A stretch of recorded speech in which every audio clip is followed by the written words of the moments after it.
Coos Bay police are looking for the person who left a homemade bomb inside a Safeway supermarket. Late last night, authorities say employees found the explosive inside a shopping cart that had been brought inside the store. First tonight, authorities are out in full force on freeways and highways this Memorial holiday weekend.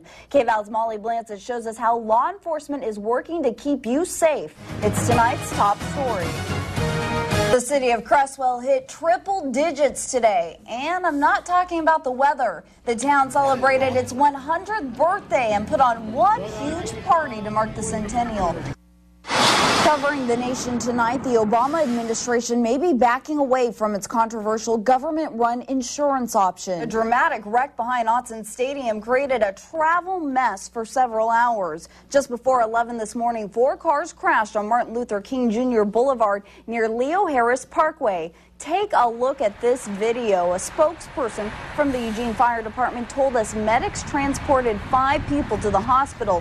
Good evening. Thanks for joining us tonight. I'm Tom Adams. And I'm Kim Quintero. We begin with new developments from this morning's deadly crash on Highway 126 west of Walton. Authorities have identified the woman killed as 58-year-old Sarah Dane of Florence. If you're looking for something fun and free to do tonight, the first ever Century Bank Bite of Eugene is off to a great start in Alton Baker Park. The celebration features different foods, drinks, and music from our area. KVAL's Erin LeBeau has a sneak peek of what you can expect. Just fine. Could you imagine finding that thing? I'm actually surprised it survived being run over by a car. No kidding. Well, but the snake is going to like the hot temperatures coming up next week. You think so, huh? I think so. You'll feel right at home. I think so, and you may even need to bust out that air conditioner once again because we're going to be sweating it out next week. We do have a cool one to get through tonight, though. Here's a live look at Eugene under clear skies. Good evening. Thanks for joining us tonight. I'm Tom Adams. And I'm Kim Quintero. We begin tonight with a warning for those of you planning last-minute summer vacations to the northern Oregon coast. This weekend, a large great white shark was snagged by fishermen out of Depot Bay. KVAL's Anna Song has the big reminder that as warm waters push north this time of year, so do some big sea creatures. It's tonight's top story. One inmate described the prison experience as a living hell. Well, I'm sure no prison experience is exactly heaven on earth. So. Not exactly, yeah. A man who once lived in Lane County is being held prisoner in Iran tonight. Good evening, I'm Kim Quintero. And I'm Tom Adams. Thanks for joining us this evening. 1 year from March to March, 91,000 people lost their jobs in Oregon. I'm Kim Quintero. Thanks for joining us. Tonight, they take on the Vancouver Canadians. KVAL's Kim Quintero is live with how a behind-the-scenes player is remembering his final days on the field. Kim? Well, Jennifer and David, you wouldn't believe the amount of work that goes into the upkeep of this field behind me. Sure, it's pretty and it's green, but these players have been known to do a lot of damage in a very short amount of time, and that's where one important groundskeeper comes into play. This might look like a cigarette, but actually it's an electronic cigarette. It doesn't burn tobacco. Instead, it vaporizes a mixture of ingredients, including nicotine. And while it may be a little device, it's at the center of a big lawsuit.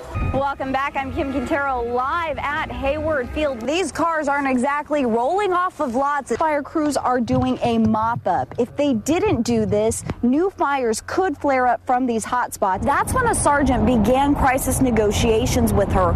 During that time, she kept asking officers to kill her.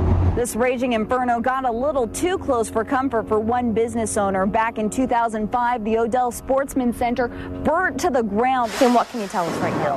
Well, Laura, just before 11 o'clock this morning, a fire broke out at JR's Trade Center. And as you can see behind me, smoke is still pluming. Parents I spoke with this afternoon say they were shocked to find out people would steal from their own children. The recent rainfalls are taking its toll on the community of Dexter. The governor has some really tough decisions to make with this budget that's coming up. He has a huge deficit to deal with, and part of that is cutting back these treatment programs that you're seeking help through. What would that do to you if your treatment program was cut back? I'd spent 8 years serving the military. I never got in trouble, never did anything bad, and I got treated like I was a piece of crap because of it. Sergeant Ben Driftmeyer was diagnosed with post-traumatic stress disorder by Eugene doctors after he was chaptered out from the U.S. Army's Special Forces Unit in Baghdad. He suffered several mental breakdowns during his service, but his discharge was classified as other than medical. Because the military didn't want to pay for me for the rest of my life. Driftmeyer gets monthly disability pay for his physical injuries acquired in Iraq, but not for his mental health. Wakes up like he hasn't slept all night because he's had so many dreams he didn't sleep. Do you think that there's a stigma that goes along with it as associated with being weak? Yeah, very much so. That was part of the reason I got out of the military. So officials from the U.S. Department of Veterans Affairs notified Driftmeyer by letter they determined his PTSD was not related to his military service because he didn't prove a specific event that may have triggered it. So Tuesday morning, he heads to Portland in hopes of convincing the VA's Board of Appeals what doctors have already confirmed without breaking military policy of sharing exactly what he experienced during combat. And that's one of the biggest problems is I can't tell the VA, okay, this is what happened because I'm not allowed to talk about it. And as troop withdrawal begins, Driftmeyer fears returning soldiers will face similar battles like his at home. I think there's going to be a huge strain on the VA and having enough psychiatrists and therapists and groups and things like that to handle the amount of people we're going to have coming back. Reporting in Cottage Grove, I'm Quintero, KVAL News.